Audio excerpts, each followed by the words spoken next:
प्रत्यक्षैतन्यरूपोऽहम् शान्तोऽहम् प्रकृतेः परः शाश्वतानन्दरूपोऽहम् अहमेवाहमव्ययः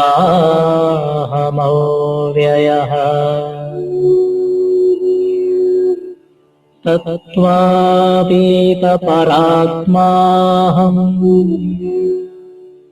मध्यातीतः परशिवः मायातीतपरञ्ज्योतिः अहमेवाहमव्ययः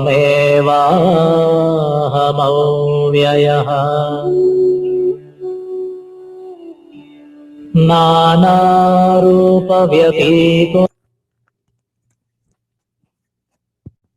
हरि ओम।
ॐ सहनाववतु सहनौ भुनक्तु सह वीर्यं करवावहै तेजस्विनावधीतमस्तु मा विद्विषावहै।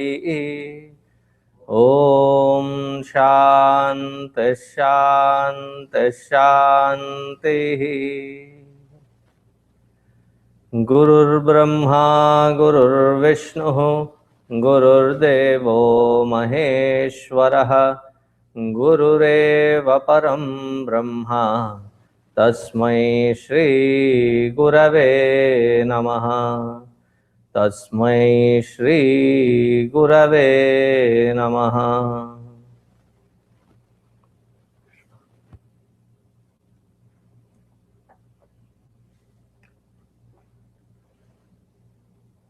Page 145.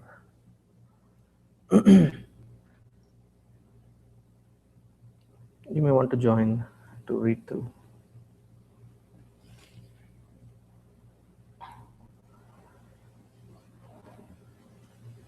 Ninth mantra. Try repeating after me. Vijnanasarathiryastu Vijnanasarathiryastu Manahpragrahavaannaraha Manahpragrahavaannaraha Sodhvanah paramapnoti Dhvanah paramapnoti Tadvishnoh paramam padam Paramam padam. Vijnana sarathir yastu. What kind of a chauffeur would you prefer? Somebody who is smart, somebody who can think on his toes,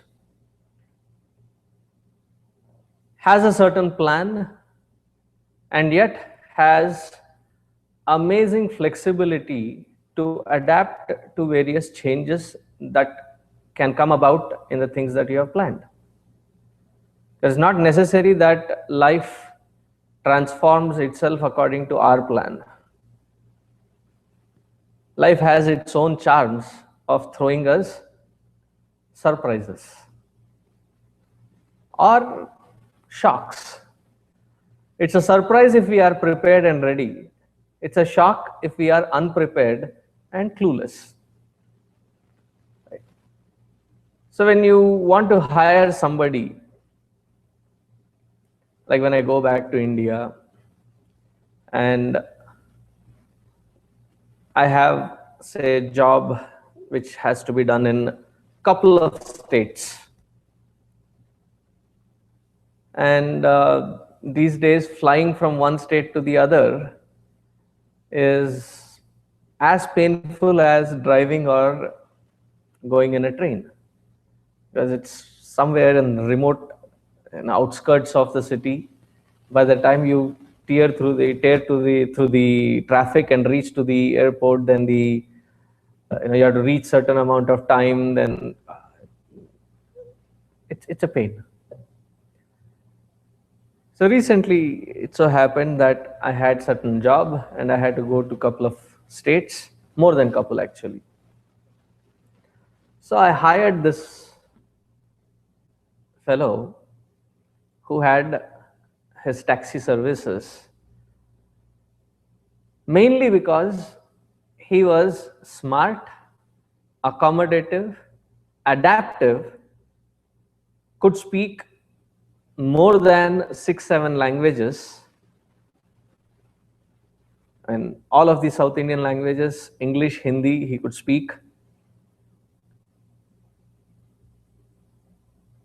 And he is the one who could work hard, because my job required me to do certain things under a time schedule, which meant that we almost drove overnight.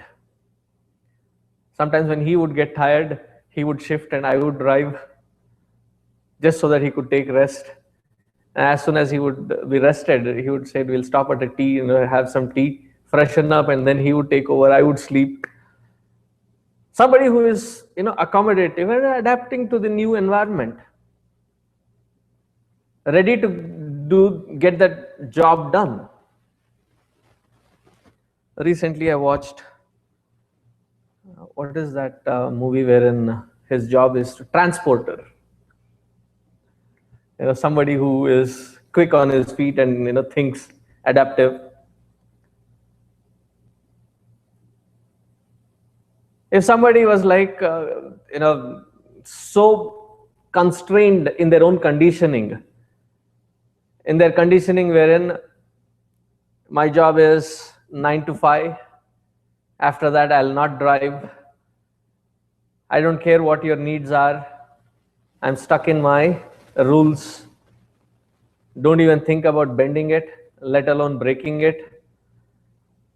If somebody is stuck in those conditionings, so there was an interview, job interview, and he was a Marwadi Seth. And this Marwadi Seth, in the job interview, had a very simple interview. Every person that had applied for his job, that particular job, his question was, "What is 2 plus 2? Now, what would be your answer? How difficult is that question? 4 is the answer. And there are many people who fumbled at that question with the surprise that what is the catch in it? Or some people were really so caught up in their technology that 2 plus 2 was like, I think it is 4. Confused. But there was one brilliant fellow and he got picked. So his friend, he said, "What was your criteria? It was such a simple question. What were you looking for? Why did you choose that fellow?" He said, I'm looking for someone who is ready to work under me with my directives." And when I asked this fellow the question 2 plus 2, his immediate answer was, "How much would you want it to be, sir?"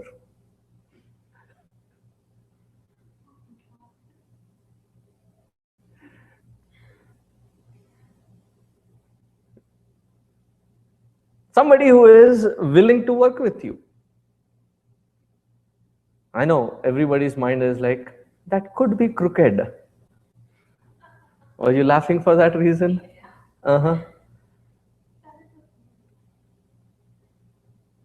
It need not be crooked, but somebody who is ready and willing. Because many of us come with such curtailed environments, so rigid, that we are not ready to step out of it to experience life. Now, similarly, how should that buddhi be? How should our vijnana buddhi be? The sarathi is the driver who drives this equipment. And how should that buddhi be? That buddhi is capable, which is ready to shred its conditionings if it does not allow that individual to progress.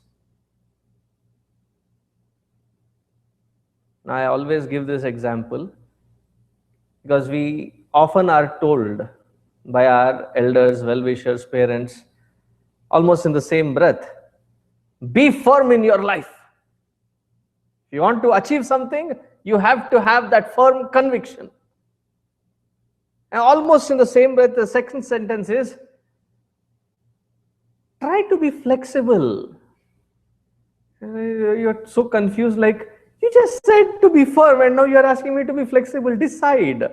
Because when I get to be firm, flexibility is lost. When I get to flexibility, the firmness is lost. Because we see them as opposites of each other. They are not opposites of each other. The firmness should be in conviction. Firmness should be in the direction. Firmness should be in the clarity of purpose for which you are driving towards that goal. Point A to point B, when you are traveling, you have set your GPS and the GPS route you have checked. And today's GPS is really smart. It was not like a few years ago, wherein to say take a U-turn, it would say take a left, then take a left. You could have just said take a U-turn, it would have been easier. And now today's is like it gets a feed from the traffic as to where there could be a traffic jam, where there is block, where there could be a delay. It will give you alternate routes on the fly, saying ETA, same, slow, faster. It will give you the ETA, estimated time of arrival. For those of you who are like, what is ETA? Estimated time of arrival. So what is the GPS doing? It is being firm as well as being flexible. What is it firm about? It's firm about the destination. Right? And what is it flexible about? The route that can take you there. And it's not like the GPS has been adapted to Indian ways of system, that the other side of the road, the opposite traffic, there's no traffic, so you almost pick your bike and go to the other side and drive on the other side. No. That would be the sleazy or the wrong way of doing things. Staying righteous, staying on the right course, and yet finding that flexibility to reach to that destination.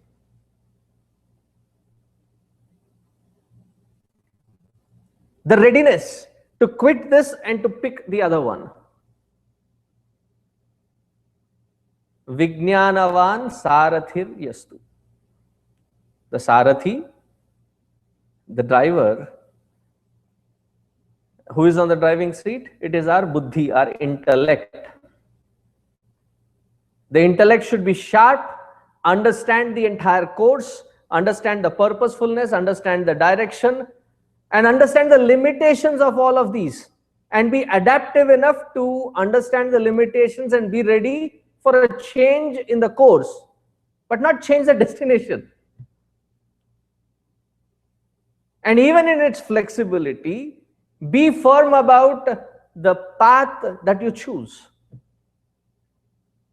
The path is not an easy one that you are choosing. You're still choosing the right path and yet having the flexibility to reach there. Vijnana Sarathir Yastu. Manaha Pragrahavan Naraha. And the mind is the cord which is yoked to the chariot and the horses, the reins. They have to be very sturdy ones, wherein even to control one is a difficult task. Controlling 5 on the same job, it requires a mastery over it. And mastery is not something we are born with. As they say, greatness is to be built. No one is born with greatness. How many times have we not seen the people who are born with lot of fortune, like they say the silver spoon, they're born with a silver spoon, but how many of them just squander it? They were born with everything, but by the time they realize it's all gone, it's all lost. And there are those who do achieve, but do not have that intelligence to put it to the right course. And by the time they retire, they are at the same position which they had started. There was a peak. There are many actors and actresses.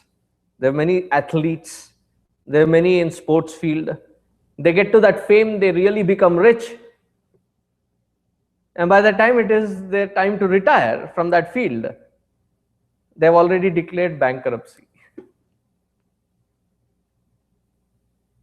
But things that have to be in control are not in their control. They've never trained themselves to be in that control. Instead, we invest our time in controlling our environment. We invest our time in controlling the people around us. What they think, what their mindset is, we would like to manipulate that.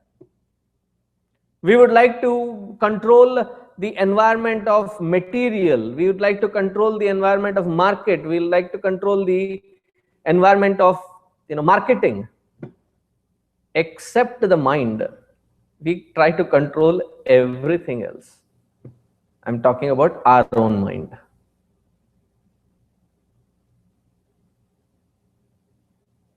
They say in business school that if your product is to be launched, you have to have a complete understanding about these following M's: material, market, marketing, men, workforce. But here they're talking of a different kind of a management. That all of this control will be valid only when you have good control over your own self.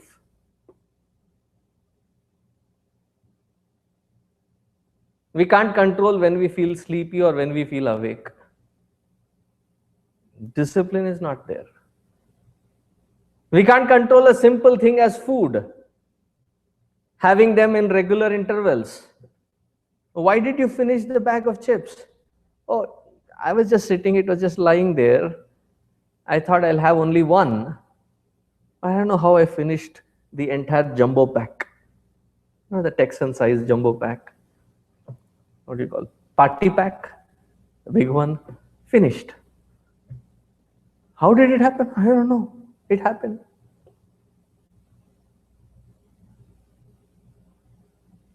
Mind is the one that has to control these organs of perception and action.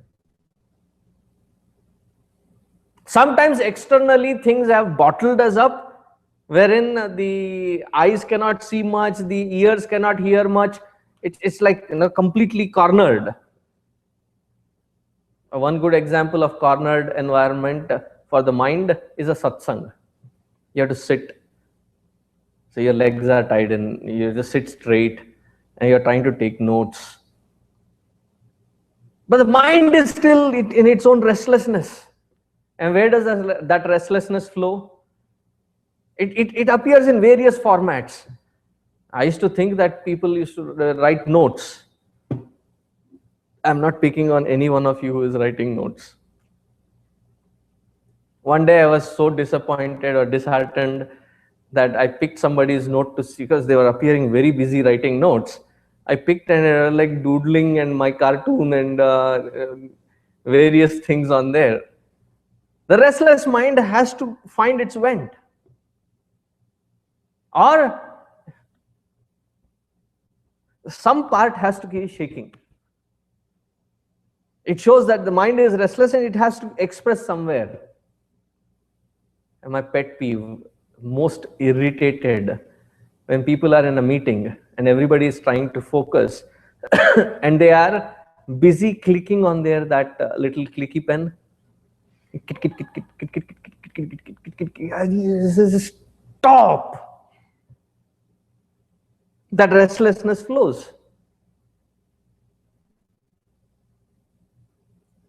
The mind has to have that. Mind is the reins wherein it controls all these, brings them into one focal point.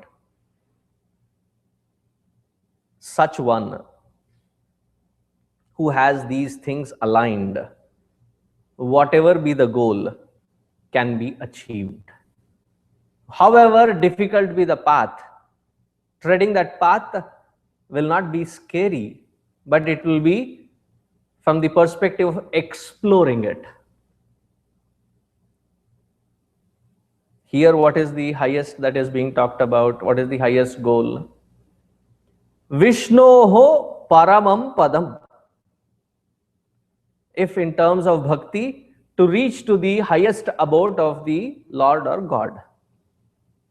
And if you talk in the terms of Vedanta or Jnana Marga, then the highest goal is to find that internal peace and joy, abundance of it.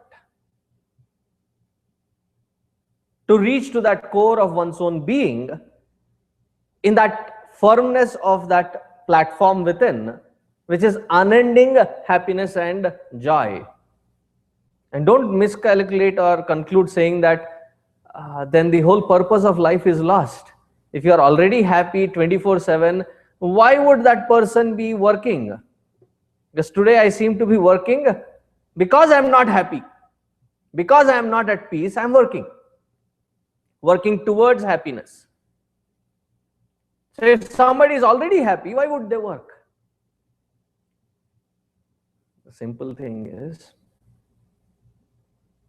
when you have small little joys in life, do you sit in a dark corner, like, with your face swollen up and like, hey, what's up? What's wrong with you? No, I'm just happy. Do you ever find anybody like that? What do you do when you're happy? You express it. And the best expression is you share it with the ones that you love, you care about, don't you? I'm happy, but I'm not going to give you. You want to celebrate it, you want to invite all these people to participate. And most of the times in a celebration, you dance. Dance is an expression of joy. You ask kids who are growing up here, any time of the day or night, you say Ras Garba or Bhangra, chalo. Put on the music and then dance. Dance is an expression of that joy. Nobody sits in a black corner out there, dark corner. Because you want to share. And if somebody is overflowing with that joy, they're not scared that they're going to lose that joy. So they would not have any hidden agenda that I'm going to lose my joy, but instead they will find different avenues to distribute that joy, the source of that joy.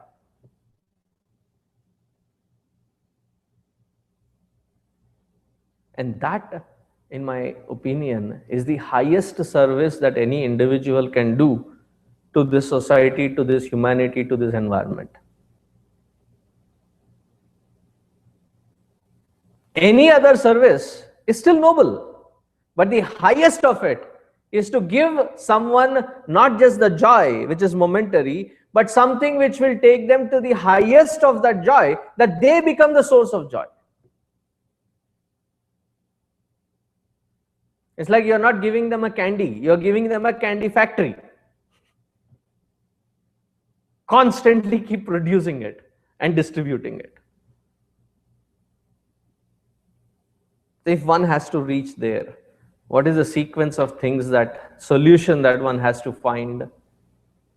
Remember, I was talking about solution last week. What is the solution that is given in the next mantra? Actually, it runs in about 4 or 5 mantras. Anyways, repeat after me. Indriyebhyah parahyarthaah. Indriyebhyah parahyarthaah. Arthebhyascha param manah. Arthebhyascha param manah. Manasastu para buddhihi. Manasastu para buddhihi. Buddheratma mahan paraha. Buddheratma mahan paraha. Sequence of things are being told in a very mathematical order. We talk about being scientific in a scientific world. This is the best that science can look in. That if we understand this sequence and apply things in that sequential order, our life can be a beacon of light, of joy and hope. Mathematical solution. See, those who are experts at cooking, they don't need spoons and measuring cups. They just pick, and they seem to be very liberal at throwing things. Again, I love cooking, and when I'm cooking and somebody is standing right next to me, irritating me, in trying to tell me, oh, so much of salt, so much of mirchi, back off. The best help that you can do me is to sit in that corner and shut up. No, but so much. And when they really taste it, I thought it was too much.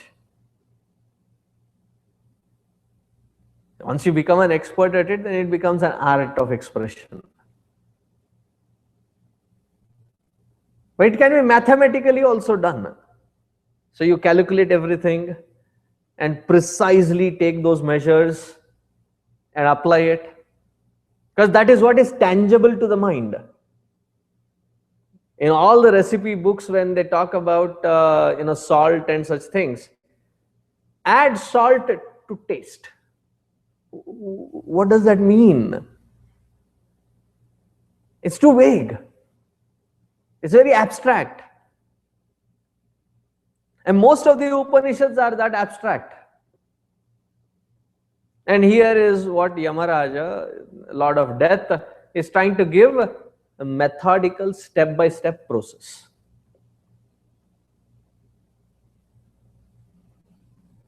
And what does he say?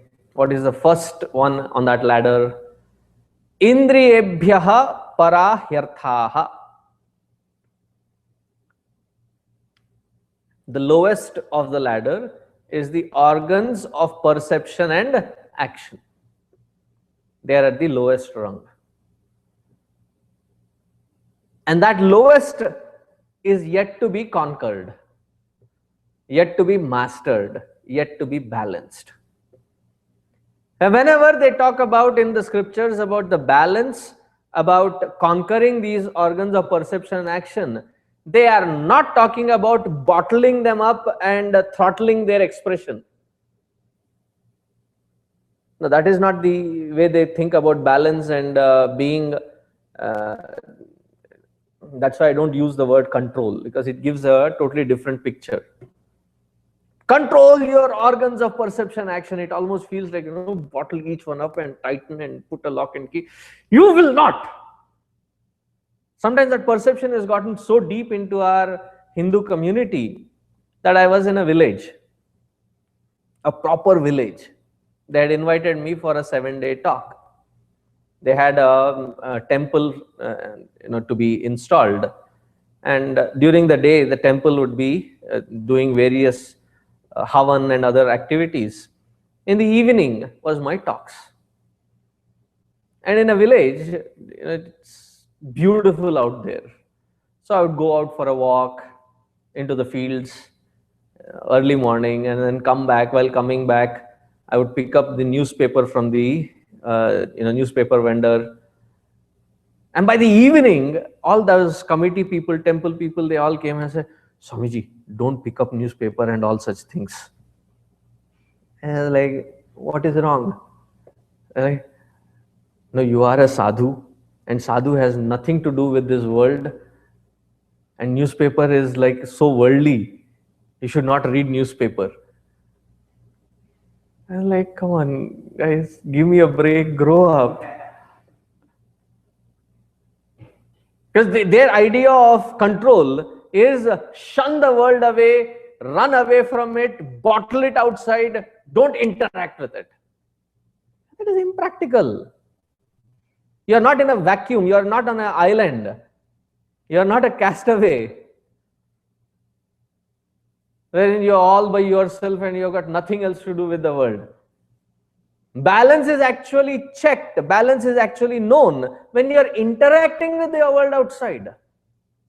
If somebody says, I am a great driver only in the parking field, I have doubts about your driving. If you can drive on Dallas North Tollway without getting honked at, then I would say you are a pretty good driver. And you may be driving at the speed limit that it suggests. What is it, 70, 75? If you're driving at 70, people give you mean looks. Come on, move over, drive fast. Because in their heads it is 70. Then what is the normal speed there? 80. 80 is in the slow lane. The fast lanes are even faster. And they'll give you mean looks, mean gestures. I would say you have accomplished driving there safely without being given a mean look or a mean gesture or being honked at. You are a good driver. Just in the parking lot, I pass. I'll walk however far it is. I'm not going to be driven by you. Because you have that proper balance only when you have tested it out there. I tell you, some of the most brave people are those who are working for the county drive tests. They're some of the brave people. They take you out into the open. Their lives are at stake because you are a nobody in terms of driving. And they drive along with you to test you. And they should have immense courage. If people panic and have anxiety things, you don't sign up for such jobs. Like yesterday we were talking about skydiving. People make such a big deal about tandem dive. Oh, it was so exhilarating. I was scared. You should not be the one scared. The one that you are tied into, the one who is actually, he should be scared. That somebody that you don't even know, you don't even have a clue how they are going to react to that height. In that panic attack of theirs, they turn around and they start beating you up. You don't know what crazy people will do. They are the ones who have to be scared. But they are experts.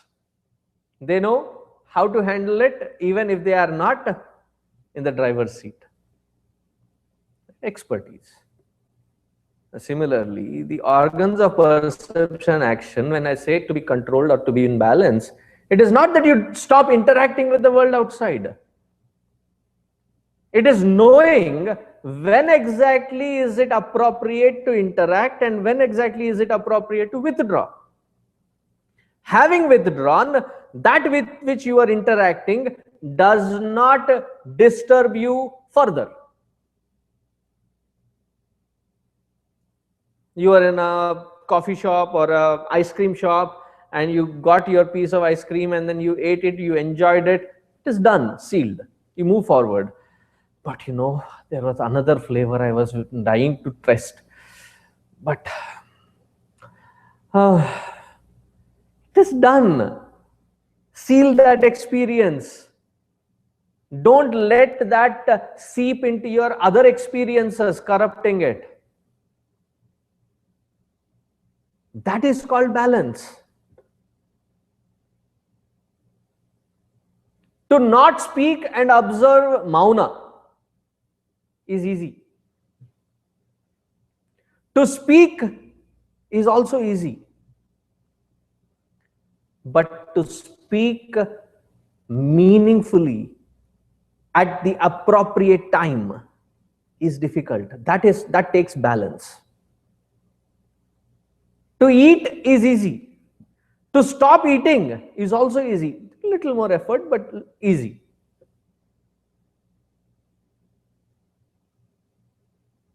To maintain in balance, that is difficult. To propose to a girl is easy.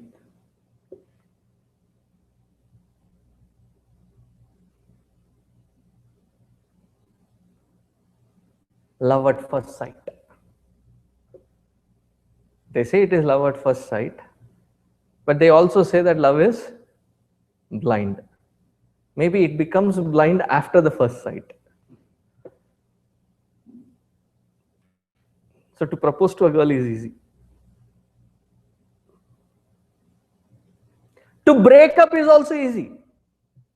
Lovers first sight, break up at first sight, first fight. Breaking up is also easy. But to maintain the balance in spite of the highs and lows, that takes expertise. In being in that relationship, knowing very well that it will not be all hunky-dory, there will be lots of stresses that you'll go through, ups and downs. And during that time, to maintain the balance, that is where the balance gets tested. So to maintain the organs of perception and action in balance does not mean that, why? I'm maintaining everything in balance. Those monkeys. That's easy. To have them open and yet not be distracted and be purposeful.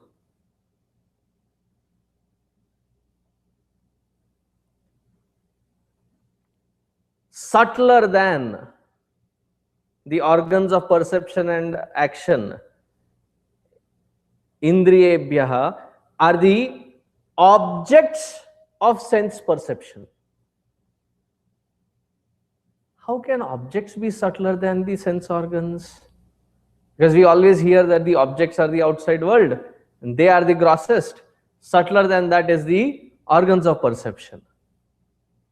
Here, what they mean by the objects of the world is your memory of those objects of the world which drive your organs of perception action into that direction.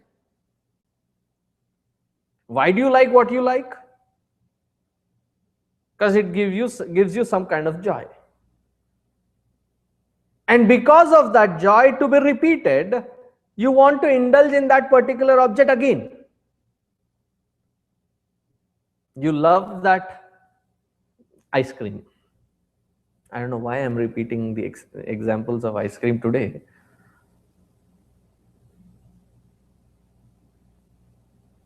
And you have not had it for a long time, for entire one day. And then you're already craving.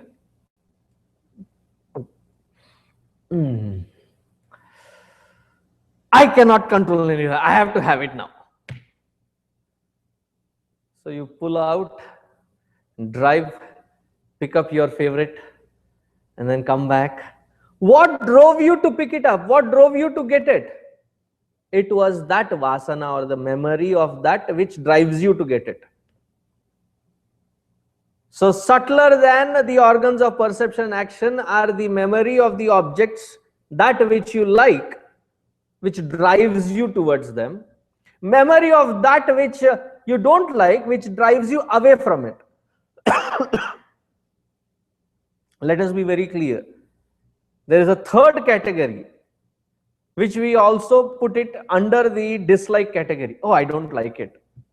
But have you ever tasted it? Have you ever tested it? No, I don't like it though. How do you know if you like it or don't like it if you don't even test it? Getting my point?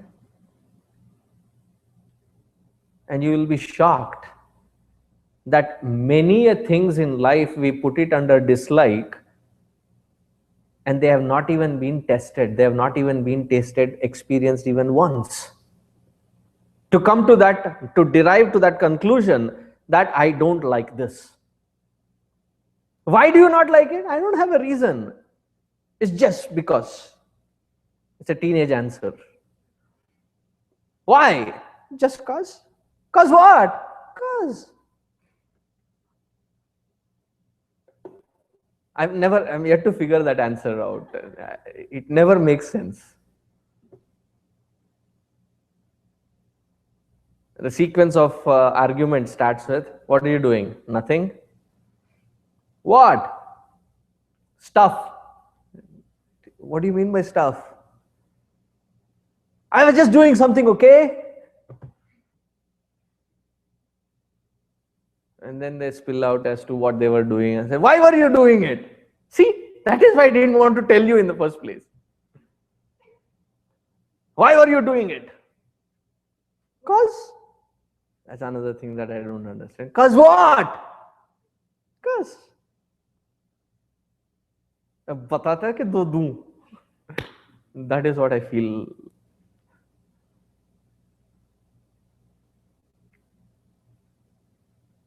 For a Swami, I'm a little violent. I cannot be silent with this kind of nonsense.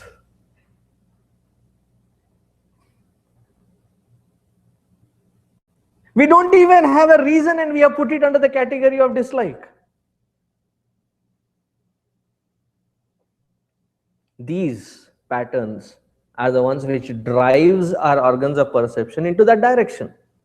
Therefore, these vasanas are subtler than these impressions are subtler than the organs of perception and action. Arthebhyascha param manah. Subtler than these impressions is our mind.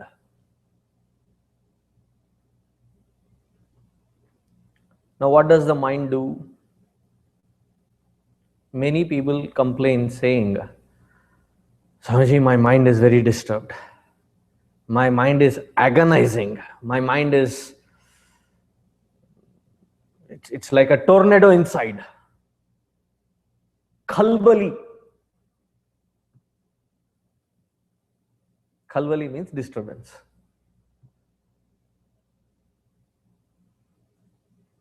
Then I tell them, congratulations, you have a functional mind.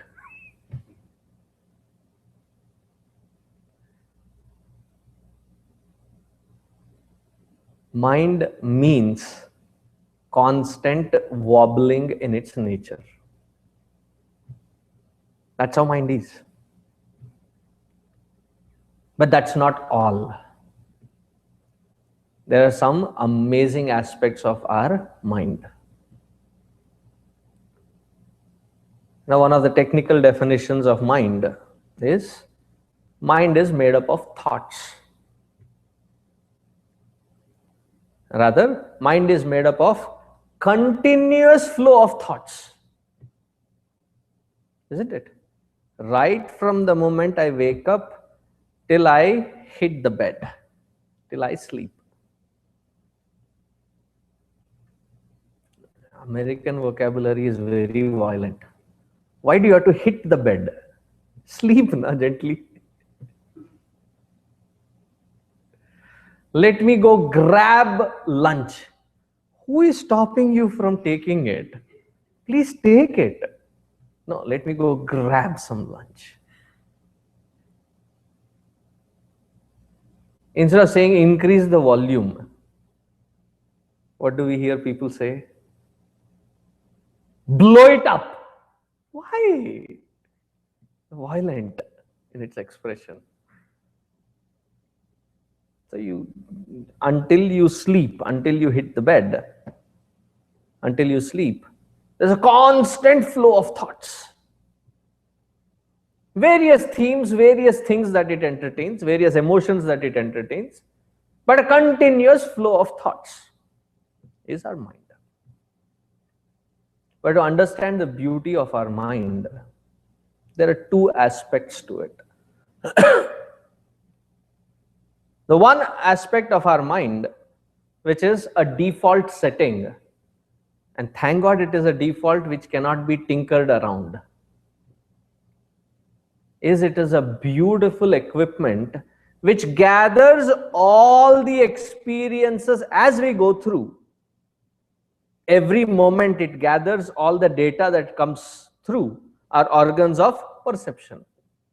Through the eyes, what is the data that we receive? Shapes and forms, right? MPEG-4 video. Through the ears, we receive the data of MP3 sounds. Through the nostrils, smell. Through the tongue, taste. And through the skin, touch. And various aspects of this information is constantly flowing in. Have you ever wondered who is processing it all? There are 5 channels, and through all these 5 channels, data is constantly coming in. Somebody has to be working to tag all these pieces together to form an experience of that moment. You're all able to listen. You're able to see. You're able to feel this environment through your skin. Is it pleasant? Is it too hot? Too cold? You can feel it right through the skin. All this data is going in. And it is this mind. What does it do? It gathers all this data in, bundles them up into an experience. Flawlessly it does. Times map, match them, does a good filing of all these experiences at the speed with which the experiences are happening. See, in your computer, when too much of data is put in from different sources, there is HDMI, there is 4 USBs. One of the 3.0 USB has 4 plugins, and so much of data is going in. What happens to the system? It slows down. There is a point wherein it becomes frozen. Nothing moves. And if you are on Windows, you get a shadow effect. You want to move that little box, and you move it, you have the shadow effect on it, because the system is like breaking apart. Imagine here, constantly there's so much of data coming in. You'll be amazed at 1 second how much data is received. Research has been done. Do you know how much data goes in per second?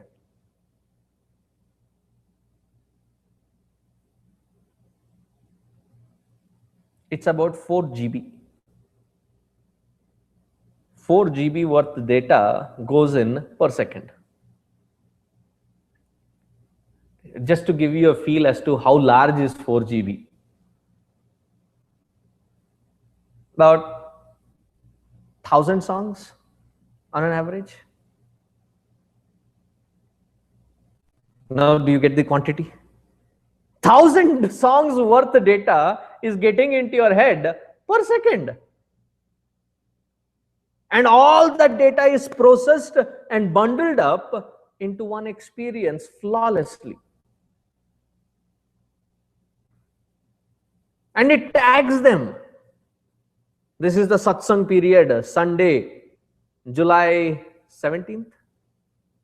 No, 12th? July 12th, 2015, tagged. What is the GPS locator? Saket. 17701, Davenport Road, GPS locator marked. Talk about any other kind of tagging that it takes. It tags everything in. Oh, do you remember this experience? We met there. When? During that satsang on that day, you scan through. The first scanner is, you have these identifiers, locators. So you put it into the search code. This also, that also, this also, all these parameters, which is that file. And it retrieves that file flawlessly. And that kind of filing system it does. And now tell me, is your mind bad? I mean, some system is so meticulous and so punctual at it. How can it be a bad instrument? That is why I said, that is one system which we cannot tinker around with. Thank goodness otherwise with somebody like my mindset, and that's one reason that I don't like Apple things. I feel it very restrictive. You cannot open it, you cannot add to it, you cannot remove from it.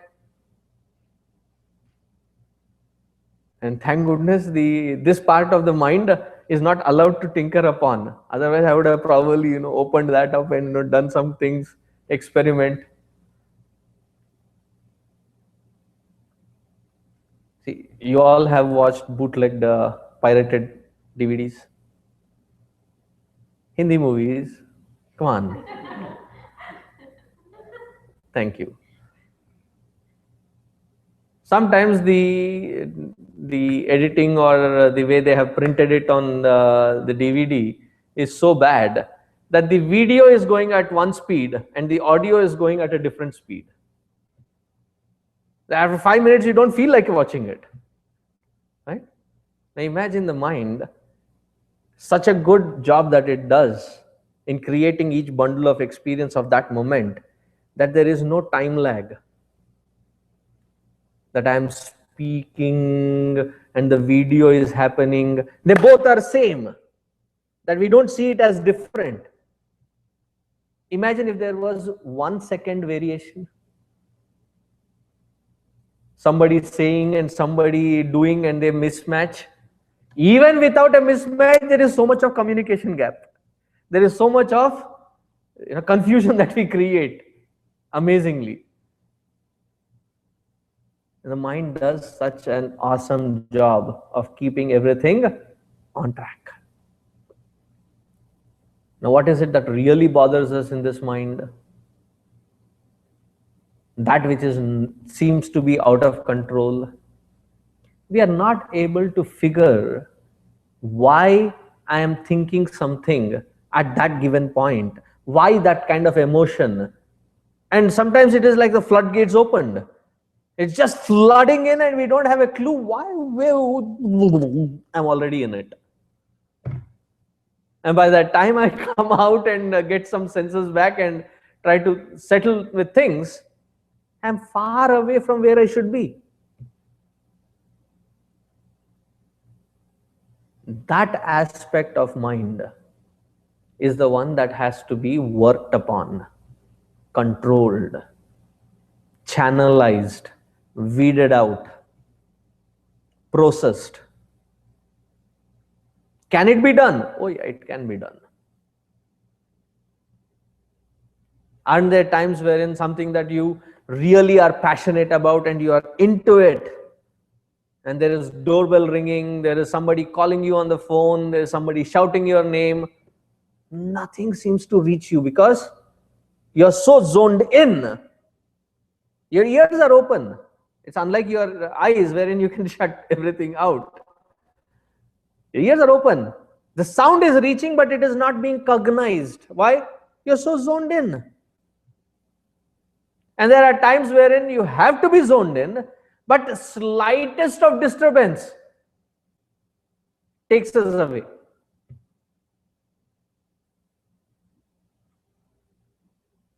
If it can happen in one condition, if you understand how it happened, it can be replicated in all different kinds of conditionings, in different kinds of experiences. Even there, we limit ourselves. We're saying that only in such environment I can zone in. I mean, if you can do it there, understand how you are able to do it, you can replicate it anywhere in life.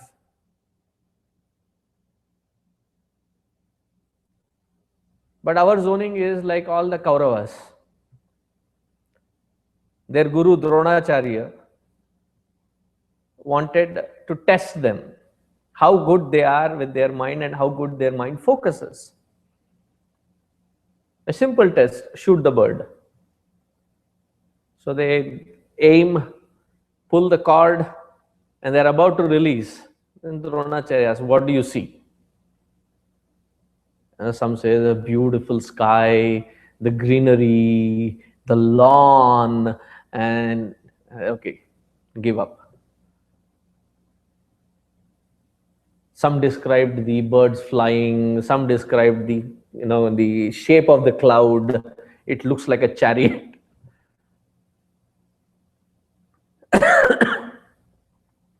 Of all these 105, 100 Kauravas and 5 Pandavas, the only qualified one to shoot the arrow that day was Arjuna. Why? He was asked the same question, what do you see? He did not even say bird. He said the bird's eye. Because that was the task. He was so zoned in that he had virtually removed all distractions out. That all that he could focus on was that eye which he was about to shoot. If it can be done in one environment, it can be replicated in all other environments as well.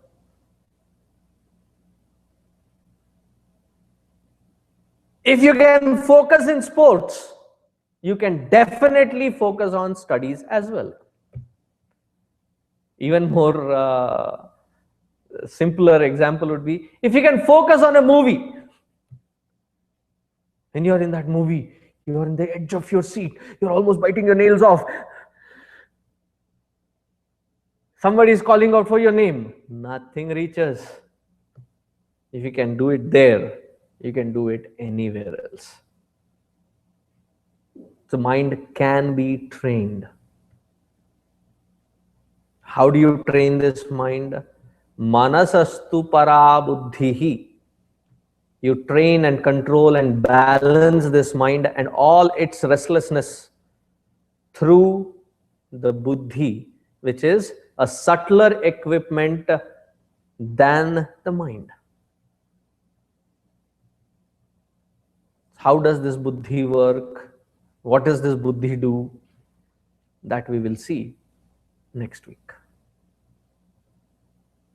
And then I'll also discuss about what is the difference between the mind, intellect, and the brain. What is the difference between all these? How does each one function? And how to gain that control through the intellect over the mind, through the mind over the sense organs.